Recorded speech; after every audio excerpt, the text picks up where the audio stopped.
What's going on, guys? Welcome back to another video. I hope you're all having a fantastic day. Thank you so much for checking this video out, guys. If you enjoy it, make sure you hit that like button and subscribe to the channel for more videos just like this. But if for any reason at all you guys don't enjoy this video, please feel free to hit that dislike button and make sure you leave me a comment down below letting me know what I can do to improve my future videos. Any and all feedback is greatly appreciated here. Before we get into this video though, guys, I just wanted to say thank you so much for all the support on the channel. We are about to hit 10,000 subscribers, which is absolutely amazing. And my very first video ever on the channel just hit 1.5 million views, which is just mind-blowing. And I can't thank you all enough for all the support and all the nice comments. It really means the world, and I'm super excited to make more of these videos. But in today's video, guys, we're going to be taking a look at 5 U.S. Navy SEALs who received the Medal of Honor and the heroic actions they took to earn that medal. First up, guys, we're going to take a look at Michael Mansour. While serving as an automatic weapons gunner in SEAL Team 3 on September 29th, 2006, Michael Mansour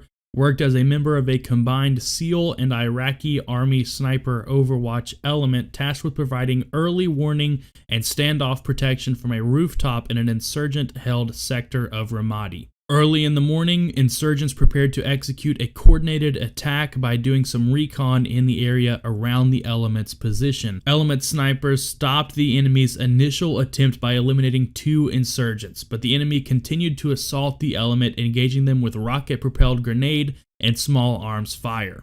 As enemy activity increased, Petty Officer Mansour took position with his machine gun between 2 teammates on an outcropping of the roof. While the SEALs vigilantly watched for enemy activity, an insurgent threw a hand grenade from an unseen location, which bounced off Petty Officer Mansour's chest and landed in front of him. Out of the 3 SEALs on the building, Petty Officer Mansour was the only one who noticed the grenade, and although he was the only one with a chance to escape the blast, he chose instead to protect his teammates and threw himself on top of the hand grenade to absorb the force of the explosion with his body, saving the lives of his 2 teammates. Michael Mansour represents the very best our nation has to offer, and those who had the honor to serve alongside him said that he always went above and beyond for his teammates and did everything with a smile on his face. He truly loved what he did. Just a few years ago, the U.S. Navy named a warship after Michael, the USS Michael Mansour. Next up, we have Edward Byers, who was actually the first Naval Special Warfare Development Group operator to receive the Medal of Honor. In 2012, Byers and his team were on a mission to rescue an American doctor who had been kidnapped while working in Afghanistan. The team was dropped off by a helicopter about a 4.5 hour long trek from the compound they believed the hostage was being held in. That way they could approach silently on foot and not give away the element of surprise by flying a massive helicopter right over the top of the compound. As they approached the compound, the team was spotted by an enemy fighter standing just outside one of the main buildings within the compound. And instead of going back inside and trying to inform his friends that they were about to be under attack, the enemy fighter decided to just make a break for it in hopes of getting away and saving his own life. But the Navy SEAL who was taking point at the time, Nicholas Check, decided to run after the enemy fighter so the rest of the team could focus on assaulting the compound. Upon entry of one of the main buildings, Byers immediately spotted an enemy soldier moving along the back wall of the first room. He was able to quickly drop that fighter and then noticed a strange man crawling along the floor of the first room, making his way towards a cache of weapons off to the side of the room. Unsure if this is an enemy fighter trying to crawl his way to those weapons or the hostage just trying to make his way out of the line of fire, Byers had no choice but to jump on top of the man and try to confirm his identity. After about a few seconds of wrestling him, he was able to get him face up and confirmed that this man was not the hostage they were looking for, so he neutralized the threat. Byers then got up and made his way into the next room where he found the hostage they were looking for. So Byers grabbed the hostage and kind of pinned him up in a corner with his body wrapped around him, shielding him from the gunfire that was erupting throughout the compound.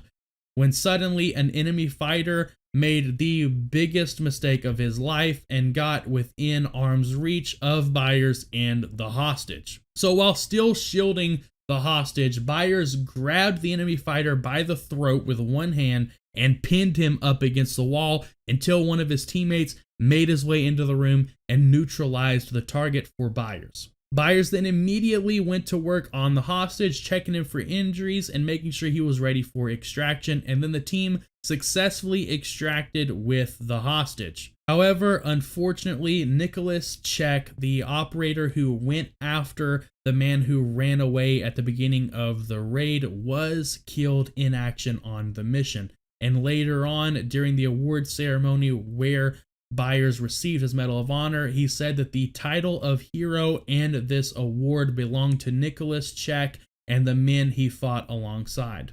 Nicholas gladly gave his life in place of the American doctor so that he could go home.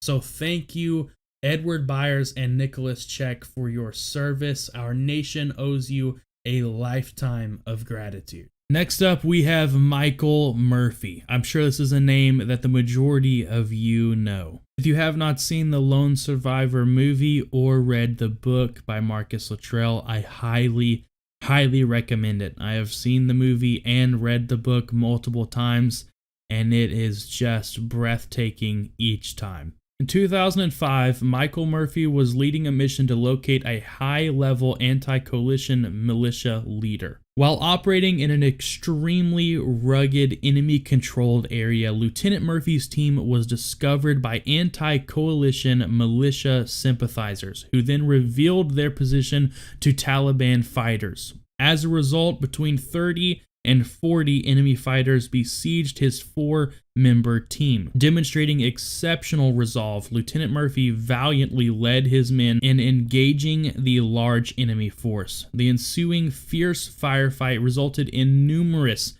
enemy casualties, as well as the wounding of all 4 members of the team. Ignoring his own wounds and demonstrating exceptional composure, Lieutenant Murphy continued to lead and encourage his men. When the primary communicator fell mortally wounded, Lieutenant Murphy repeatedly attempted to call for assistance for his teammates. Realizing the impossibility of communicating in the extreme terrain and in the face of almost certain death, he fought his way into an open terrain to gain a better position to transmit a call. This deliberate, heroic act deprived him of cover, exposing him to direct enemy fire. Finally achieving contact with his headquarters, Lieutenant Murphy maintained his exposed position while he provided his location and requested immediate support for his team. In his final act of bravery, he continued to engage the enemy until he was mortally wounded, gallantly giving his life for his country and for the cause of freedom. By his selfless leadership, courageous actions, and extraordinary devotion to duty, Lieutenant Murphy reflected great credit upon himself and upheld the highest traditions of the United States Naval Service. Next up, we have Britt Slabinski. In 2002, Senior Chief Special Warfare Operator Slabinski led a reconnaissance team to its assigned area atop a 10,000-foot snow-covered mountain. Their insurgent helicopter was suddenly riddled with rocket-propelled grenades and small arms fire from previously undetected enemy positions. The crippled helicopter lurched violently and ejected one teammate onto the mountain before the pilots were forced to crash land in the valley far below. Senior Chief Slabinski boldly rallied his 5 remaining team members and marshaled supporting assets for an assault to rescue their stranded teammate who had fallen out of the helicopter. During reinsertion, the team came under fire from 3 directions, and one teammate started moving uphill toward an enemy strongpoint. Without regard for his own safety, Senior Chief Slabinski charged directly toward enemy fire to join his teammate. Together, they fearlessly assaulted and cleared the first bunker they encountered. The enemy then unleashed a hail of machine gun fire from a second hardened position only 20 meters away. Senior Chief Slabinski repeatedly exposed himself to deadly fire to personally engage the second enemy bunker and orient his team's fires in the furious close quarters firefight. The proximity of the firefight made air support impossible, and after several teammates became casualties, the situation became untenable. Senior Chief Slabinski maneuvered his team to a more defensible position and directed airstrikes in very close proximity to his team's position and requested reinforcements. As daylight approached, accurate enemy mortar fire forced the team further down the sheer mountainside. Senior Chief Slabinski carried a seriously wounded teammate through deep snow and led a difficult trek across the terrain while calling in fire on the enemy, which was engaging the team from the surrounding ridges. Throughout the next 14 hours, Senior Chief Slabinski stabilized the casualties and continued the fight against the enemy until the hill was secured and his team was extracted. By his undaunted courage, bold initiative, leadership, and devotion to duty, Senior Chief Slabinski reflected great credit upon himself and upheld the highest traditions of the United States Naval Service. Next up, we have Thomas Norris, who served as a U.S. Navy SEAL during the Vietnam War. On April 10th, 1972, Lieutenant Norris led a 5-man patrol through 2,000 meters of heavily controlled enemy territory to rescue one of 2 downed pilots that were stranded behind enemy lines. They managed to find the first pilot at daybreak and returned him safely to the forward operating base. And then on April 11th, the following day, Lieutenant Norris led a 3-man team in an attempt to rescue the second pilot, but they were unsuccessful on 2 separate attempts on that day, which I can only imagine was extremely disappointing and stressful, as they were desperately trying to rescue this man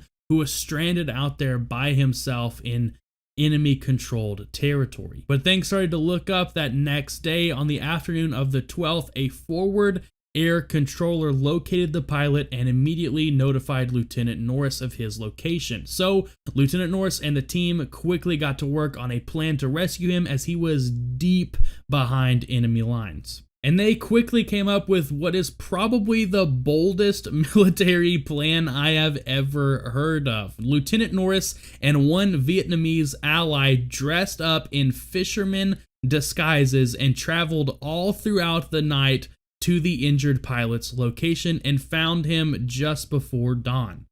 They covered the pilot with bamboo and vegetation, and then they began their journey back to base, successfully evading a North Vietnamese patrol along the way. But as they approached the forward operating base, they came under heavy machine gun fire. So Lieutenant Norris called in an airstrike, which provided suppressing fire and a smoke screen, allowing the rescue party to reach the forward operating base. By his outstanding display of decisive leadership, undaunted courage, and selfless dedication in the face of extreme danger, Lieutenant Norris enhanced the finest traditions of the U.S. Naval Service. And with that, guys, that's going to be the end of the video. Both pilots were rescued successfully, and just how insanely brave do you have to be to dress up as a fisherman and go deep behind enemy lines to rescue that man. I can't even wrap my head around that story. That is one heck of a way to end the video. I hope you guys enjoyed this video. If